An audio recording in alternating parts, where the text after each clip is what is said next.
C'était autrefois une forêt impénétrable.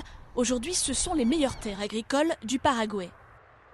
Elles ont été défrichées et cultivées par des immigrés brésiliens arrivés il y a 40 ans, ce qu'on appelle les Brésiguayens. Beaucoup des agriculteurs sont venus ici avec seulement un sac sur le dos. Les Brésiguayens représentent 10% de la population, mais 80% de la production agricole de l'un des pays les plus pauvres d'Amérique du Sud. Ils font aujourd'hui partie de la classe la plus aisée du Paraguay grâce au prix élevé des matières agricoles, notamment le soja, en grande partie génétiquement modifié et exporté vers l'Asie.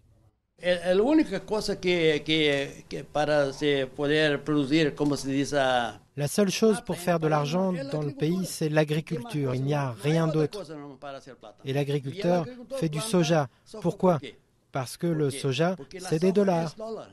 Un enrichissement qui passe mal évidemment auprès des nombreux paysans sans terre au Paraguay. Des conflits parfois violents ont éclaté et certains Brésiguayens accusent l'ancien président Fernando Lugo d'avoir encouragé les plus pauvres à occuper leurs terres. Tout le monde avait peur parce que cela ressemblait à un conflit, cela pouvait dégénérer en guerre civile, ce que personne ne voulait. C'était là la plus grande inquiétude du temps de Lugo.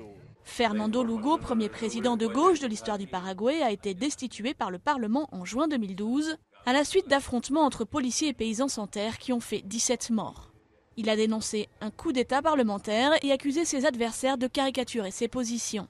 Mais le nouveau gouvernement paraguayen aura du mal à faire taire les paysans sans terre, exclus des bénéfices de l'envolée des prix agricoles.